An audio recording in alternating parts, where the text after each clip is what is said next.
Она што ние го забележавме како Совет за етика во медиумите на Македонија, односно само регулаторно тело, каде што се пријавуваат случаи на непрофесионално и неетичко известување, неретко беше нарушувањето на основните стандарди на професијата. Па така еден од проблемите беше прекршувањето на членот 1 од Кодексот на новинарите, кој што пред се е поврзан со вистинитоста и објективноста на изнесените информации. Се потврди дека постои голем степен на сензационализам, дека не постои дистанца од политичките субјекти за кои што се известува и неретко имавме пријавувани случаи на шпекулативно известување во медиумите. Ке доаѓате до ситуација каде што не знаете како на крајот на криштото да се справите, бидејќи се чувствувате сами наспроти сите во однос на гледачите.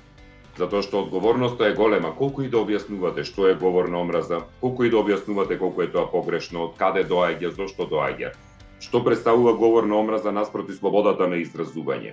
Еве и да се казнувате, жолти картони на 2 недели нејавувања, 3 недели нејавувања, па да се молите, па да се пустите во однос на комуникацијата, ќе ве разберат, се е тоа во ред, но мислам дека од 90% ќе ве разберат, другите не, но тоа ќе потрае недела-две и потоа повторно треба да се дресираме наново. Да, баш убаво ме слушнавте, да се дресираме, затоа што тоа, ако не се практикува, нема да има ефект никаков на долгорочни цели. Многу се покомплицирани и помоќни стануваат ваквите емисии, ваквите состојби што се пласираат преку тие емисии, затоа што имаме мултимедија, имаме социјални мрежи користење, имаме Твитер, че на милион начини може да се влезе во таа емисија, не само со јавувањето во живо. Инаку да знаете, јавувањето во живо се многу по-нежни од аспект на говор на омраза.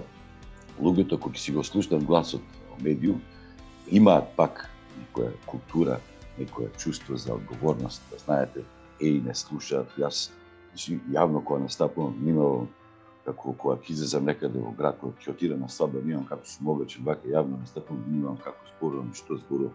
За разлика од социјалните мрежи кои што се најчесто анонимни, тамо колку има говор на омраза, ова што се слушува во ваквите емисии се мали деца да знаат. Тие тука ги кажуваат своите ставови, фрустрации, очекувања, стремежи и така желби и така натаму. И сите тоа го мешаат.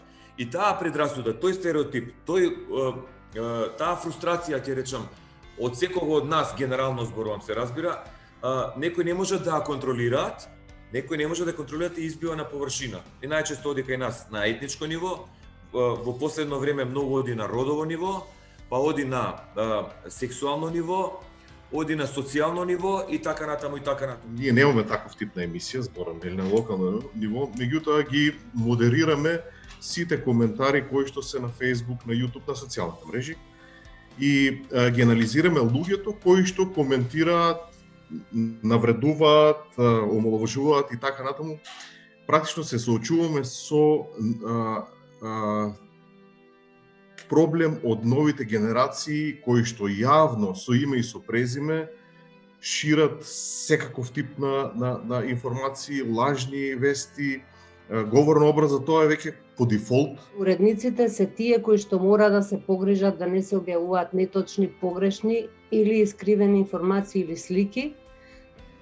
Многу често вклучувајќи наслови кои не се поддржани од текстот или најави на телевизиите кои што ги настрвуваат луѓето, па потоа не го слушаат ниту прилогот. Едно зборува насловот или најавата, сосема друго зборува прилогот. Зошто? Затоа што така мислат дека ќе привлечат луѓе. Кога има недостаток на експлицитна и истакната уреднувачка политика, јасна, зацртана, која подразбира владење на етички стандарди, тоа е црвеното знаме што укажува на содржина на сомневање. Проверка и само проверка. Првото правило што се учи е дека треба да ги консултираш двете страни. Ама како тоа кај нас се рефлектира? Две страни кај нас се, највулгарно кажано, ВМРО, ДПМН и СДСМ. И новинарот ќе оди, ќе ги праша едните, ќе ги праша другите и нам ќе ни презентира прилог со две страни, нели? Ама кај е темата? Кај е прашањето, за кое прашање дискутираме? Истражувачкото новинарство се разликува од конвенционалното со тоа што не работи дневно на сториите или текстовите, туку работи месечно на 3 месеци и така натаму. Нема малку информации, туку во истражувачките стори имаме многу повеќе информации и плюс и документи со кои се потврдуваат тие информации. Потоа во врска со односот со изворите, не им се верува во целост на изворите. Значи се проверуваат во истражувачкото новинарство, се потврдува дали тоа што е кажано од изворите е вистина, не само од анонимните извори, туку и изворите од владени представници, партиски представници и така натаму. Кај нас мислам дека ниското ниво на политичката култура од повеќето политичари од сите страни до негде имаат силен придонес во квалитетот на јавната дебата. Значи не може да очекуваме кога ви имате дебатна емисија и имате пример лидер на опозиција, лидер на владеачка партија, саат и половина меѓу себе се пцујат, користат вулгарни зборови, користат ниски зборови, едноставно дури ни основните одлики на македонски или албански јазик, можеби сега за албански не сум сигурен толку бидејќи не го познам, но ја за македонски тврдам, не го демонстрираат на начин како што треба. И потоа кога ќе заврши таа дебатна емисија каде што учествуваат политичари или пак представници на одредени институции, тоа го гледаме, да кога ќе има пример огнен дебата, пример сега говорам ова, да направи некој фоллоуап, кои се поентите, да видиме јавноста како реагира, што ќе каже, кој е ставот на јавноста, дека тој стил на изразување самите граѓани го имитираат.